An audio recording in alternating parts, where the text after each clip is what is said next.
नमस्कार विद्यार्थियों, आज हम कक्षा 9 के प्रश्नावली 12.2 के बाकी बचे हुए प्रश्न संख्या 7 से 9 को हल करेंगे। जिसमें देखिए 7वां प्रश्न है आपका कि एक पतंग 3 भिन्न भिन्न शेडों के कागज़ों से बनी है। इन्हें आकृति में 1, 2 और 3 से दर्शाया गया है। पतंग का ऊपरी भाग 32 सेंटीमीटर विकर्ण का एक वर्ग है। यानी इस आकृति में यहाँ से लेकर यहाँ तक का जो भाग है वो 32 सेंटीमीटर विकर्ण है और ये एक वर्गाकार आकृति में है। और निचला भाग जो कि त्रिभुजाकार है 6 सेंटीमीटर, 6 सेंटीमीटर और 8 सेंटीमीटर भुजाओं वाला एक समद्विबाहु त्रिभुज है। ज्ञात कीजिए कि प्रत्येक शेड का कितना कागज प्रयुक्त किया गया है। ये आपका प्रश्न है जिसमें ऊपर का भाग वर्गाकार है और जिसका विकर्ण 32 सेंटीमीटर है। प्रश्न में दिखाया गया कि पतंग का ऊपरी भाग वर्गाकार है तो दोनों विकर्णों की लंबाई क्या होगी? समान होगी, क्योंकि वर्ग के दोनों विकर्ण समान लंबाई के होते हैं। अतः वर्गाकार भाग में जो दोनों विकर्ण हैं वो होंगे 32 सेंटीमीटर। क्योंकि याद रखने वाली बात है कि वर्ग के दोनों विकर्ण परस्पर समद्विभाजित करते हैं, यानी जिस जगह पर दोनों विकर्ण एक दूसरे को प्रतिच्छेद करते हैं यानी काटते हैं, उस बिंदु से दोनों तरफ की जो लंबाई है वो विकर्णों की समान होगी। तो आकृति 1 और 2, आकृति 1 यहाँ से यहाँ तक और दूसरी आकृति यहाँ से यहाँ तक होगी, जिसमें आकृति 1 और 2 का जो आधार है वो होगा समान, जिसकी लंबाई होगी 32 सेंटीमीटर। आकृति 1 व 2 में त्रिभुज का आधार है 32 सेंटीमीटर। अब आकृति 1 और 2 में त्रिभुज की ऊंचाई क्या होगी? देखिए पूरा जो विकर्ण है वो 32 सेंटीमीटर का है, तो इसका आधा भाग ये हो जाएगा 16 सेंटीमीटर ऊंचाई, 16 सेंटीमीटर। तो आकृति 1 व 2 में त्रिभुज की ऊंचाई होगी 16 सेंटीमीटर।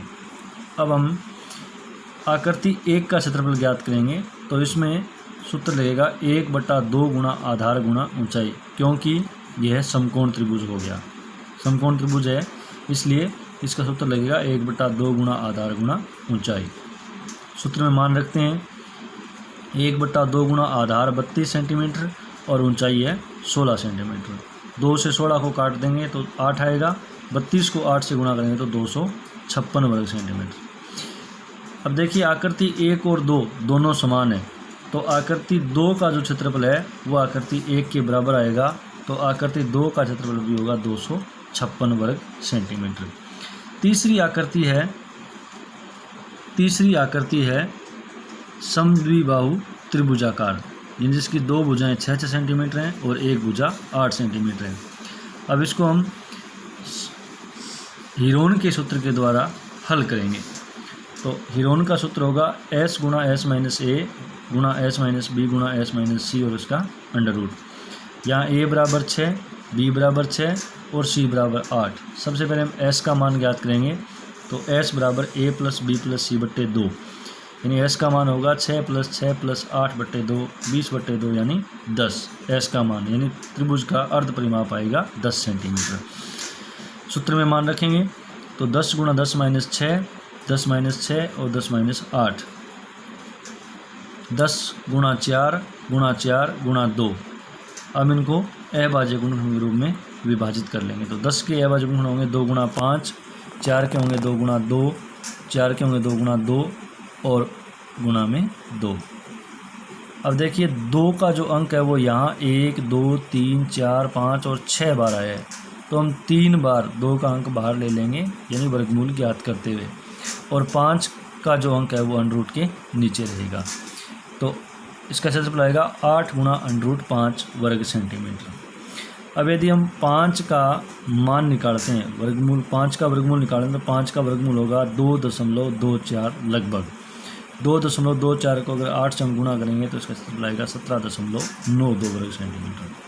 तो प्रत्येक शेड में प्रयुक्त कागज पहली आकृति में 256 वर्ग सेंटीमीटर, दूसरी आकृति में भी 256 वर्ग सेंटीमीटर और तीसरी आकृति में 8 गुणा √5 वर्ग सेंटीमीटर या 17.92 वर्ग सेंटीमीटर कागज प्रयुक्त होगा।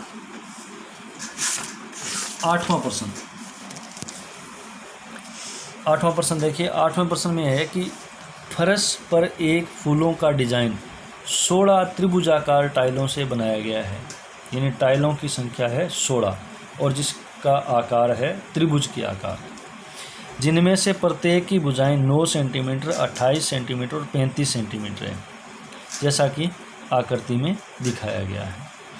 इन टाइलों को 50 पैसे प्रति वर्ग सेंटीमीटर की दर से पॉलिश करानी है और उसका व्यय हमें ज्ञात करना है। तो सबसे पहले हम 16 टाइलों का कुल क्षेत्रफल ज्ञात करेंगे और जो क्षेत्रफल हमें प्राप्त होगा उसको हम 50 पैसे से गुणा कर देंगे तो वह पॉलिश कराने का व्यय आ जाएगा। देखिए, फर्श में टाइलें लगी हैं 16 और वो कौन से आकार की हैं? त्रिभुजाकार आकार की। प्रत्येक त्रिभुजाकार टाइल की भुजाएं A बराबर 9 सेंटीमीटर, B बराबर 28 सेंटीमीटर और C बराबर 35 सेंटीमीटर है। तो इरोन के सूत्र के द्वारा हम इसका क्षेत्रफल ज्ञात करेंगे। तो S बराबर A plus B plus C बट्टे 2 यानी 9 प्लस 28 प्लस 35 बट्टे 2, कुल मान आएगा 72 बट्टे 2 यानी 36 अर्ध परिमाप। अब हम एक टाइल का क्षेत्रफल ज्ञात करेंगे इरोन के सूत्र के द्वारा। S गुणा S माइनस A गुणा S माइनस B गुणा S माइनस C और इसका अंडर रूट मान रखेंगे। तो S का मान है अपने पास 36, 36 गुणा 36 माइनस 9 A का मान, 36 माइनस B का मान 28, 36 माइनस C का मान 35। देखिए 36 गुणा 27 गुणा 8 गुणा 1। अब 36 को हम अभाज्य गुणनखंड के रूप में व्यक्त करेंगे, तब मान आएगा हमारा 2 गुणा 2 गुणा 3 गुणा 3, ये आ गया 36 का। 27 का होगा 3 गुणा 3 गुणा 3, 8 का होगा 2 गुणा 2 गुणा 2 और गुणा 1, 1 का वर्गमूल 1 ही होता है। अब देखिए यहाँ 2 का अंक आया है 1 2 3 4 और 5 बार, तो हम 2 बार 2 का अंक लेंगे और 1 जो 2 का अंक है वो वर्गमूल के नीचे रहेगा।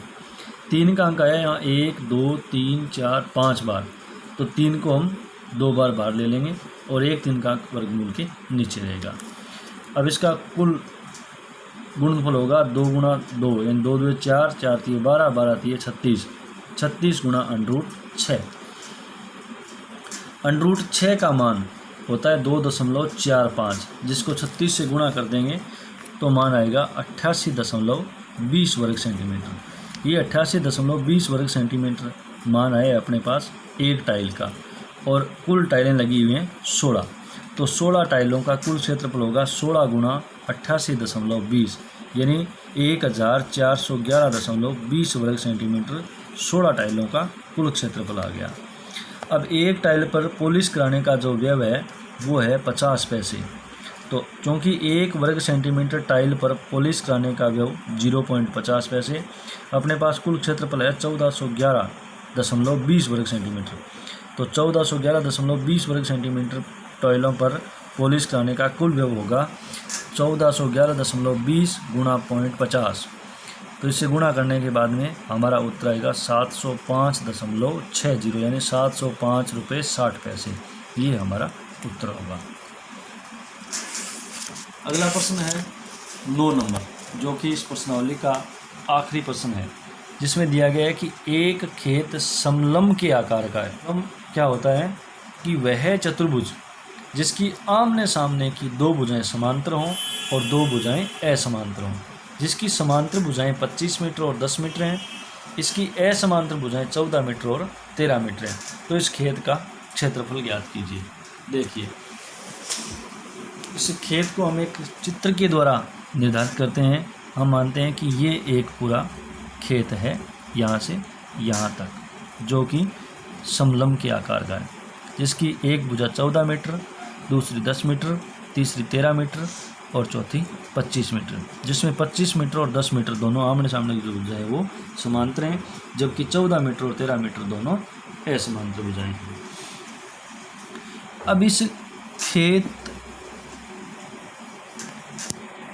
का क्षेत्रफल ज्ञात करने के लिए हम दो प्रकार के तरीके अपना सकते हैं कि एक तो समलंब आकार चतुर्भुज का क्षेत्रफल ज्ञात करते हैं, तो उसका सूत्र होता है 1/2 गुणा समांतर भुजाओं का योग गुणा बीच की दूरी। बीच की दूरी किन की? समांतर भुजाओं के बीच की दूरी। कहने का अर्थ यह है कि हमें इस समलंब चतुर्भुज की ऊंचाई पहले ज्ञात करनी पड़ेगी। तो ऊंचाई ज्ञात करने के लिए हमें क्या करना होगा कि इस समलंब आकार खेत में हम यहाँ एक भुजा और खींचते हैं जो कि 14 मीटर वाली भुजा के बिल्कुल समांतर होगी और इसकी लंबाई भी 14 मीटर आएगी। तब यहाँ ये समलंब चतुर्भुजाकार जो खेत है इसके दो भाग हो जाएंगे और ये जो दूसरा भाग है वो एक बनेगा त्रिभुज। जिस त्रिभुज में एक भुजा 14 मीटर, दूसरी भुजा 13 मीटर, तीसरी भुजा क्या होगी कि यहाँ देखिए ये सामने की भुजा ये 10 मीटर है। तो जब हम ये भुजा खींच देते हैं तब यहाँ से यहाँ तक का मान बचेगा 10 मीटर और यहाँ से यहाँ तक का जो मान है ये बचेगा 15 मीटर।